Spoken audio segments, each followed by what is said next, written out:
Привет, друзья! Вы находитесь на канале Активный отдых рыбалка.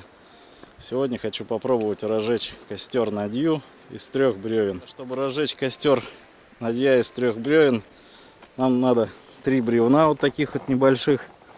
Я их немножко обтесал, чтобы лучше загорелось. Подготовил хворост. Сейчас буду разжигать.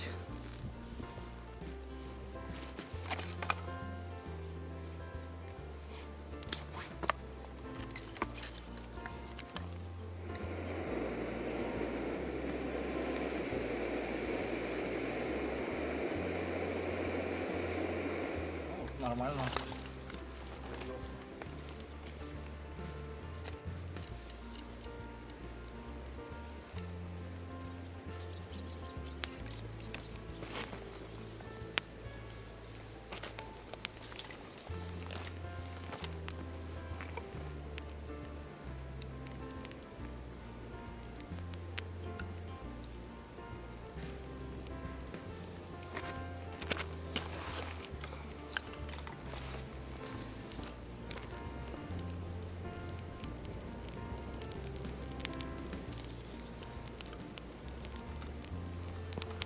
Полил я костер надья из 3 бревен. То есть на 2 бревнах разжигается костер. Когда угли прогорают, сверху кладется 3-е бревно, и костер будет долго гореть. Сегодня ветрено, погода нас не радует. Плюс 3 градуса, холодно. Поэтому такой костер, я думаю, как раз согреет такую погоду.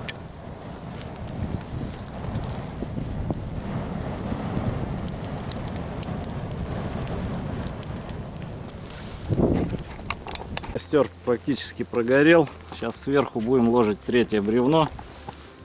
Как бы важно то, чтобы зафиксировать все бревна. Я вот подставил под них камни с этой и с той стороны. Это как бы даст ему устойчивость. Сейчас образовались угли. Сверху положу 3-е бревно.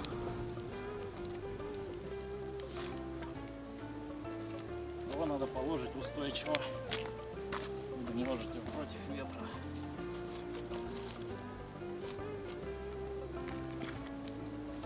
Ну вот. Сейчас будет гореть 3 бревна.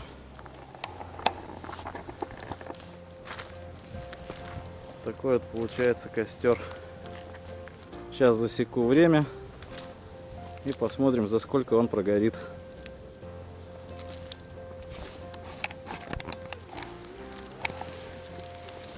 Ну вот, решили приготовить еду на костре. Здесь у нас картошка и колбаса, завернутая в фольгу со специями. А с этой стороны у нас получается импровизированный мангал. В нашем пюре у нас здесь курица и картошка. Думаю, с дымком будет вкусно.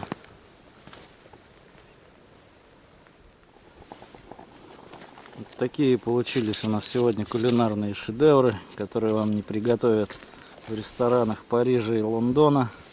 Картошечка, колбаска, курочка, все с дымком, все пропеклось. Сейчас будем есть.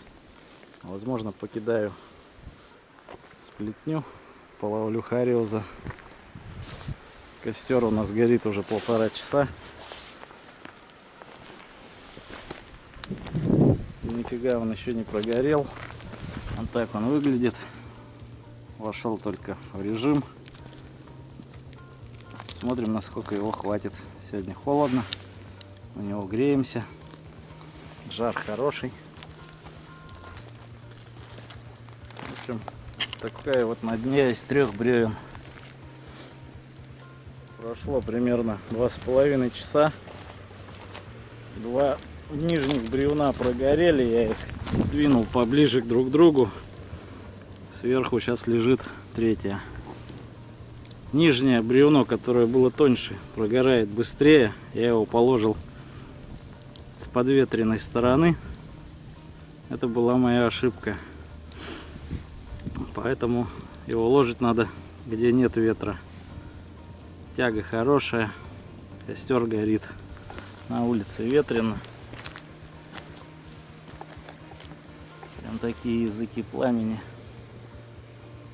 А он еще будет гореть и гореть.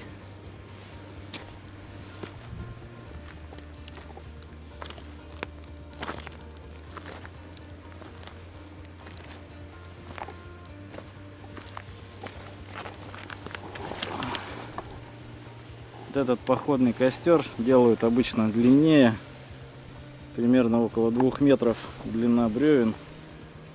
Рядом укладывается спальник, и можно всю ночь спать рядом с костром. Не замерзнешь точно, потому что жар идет сильный, и за ним присматривать практически не надо.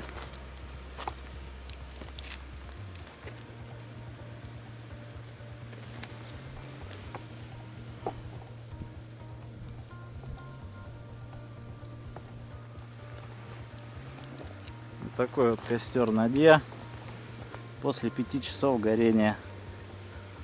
Считаю, очень достойный вариант для охотников, рыбаков или просто туристов, которые решили остаться на ночевку, или просто вот как мы сегодня разбили лагерь, полдня тут пробыли, пожарили на нем шашлык, машлык, сварили, в общем, на нем еду. И как бы костер очень универсальный. Всем рекомендую попробовать. Ну вот, друзья, прошло около 5 часов с момента, как я запалил костер на дне. Эксперимент, думаю, удался. Костер до сих пор горит. Как бы еще гореть и гореть. Мы порыбачили, но это уже совсем другая история. Половили маленько хариоза. Как бы сейчас собираемся домой. Костер сейчас буду тушить. Ну, костер долгоиграющий, то есть если оставаться где-то на ночевку, то можно смело зажигать такой костер, он будет гореть всю ночь. Нюанс еще у этого костра такой, что сверху надо класть бревно диаметром больше, а с боков первые бревна немного меньше, потому что верхнее бревно будет сгорать быстрее. Вот у меня так и получилось, что нижние бревна уже практически прогорели. Верхнее еще большое бревно. И жар от костра хороший, руки даже обжигает. Ну, как бы эксперимент считаю удавшимся. Костер на дне, всем рекомендую. Пробуйте, испытывайте. Костер хороший, долгоиграющий.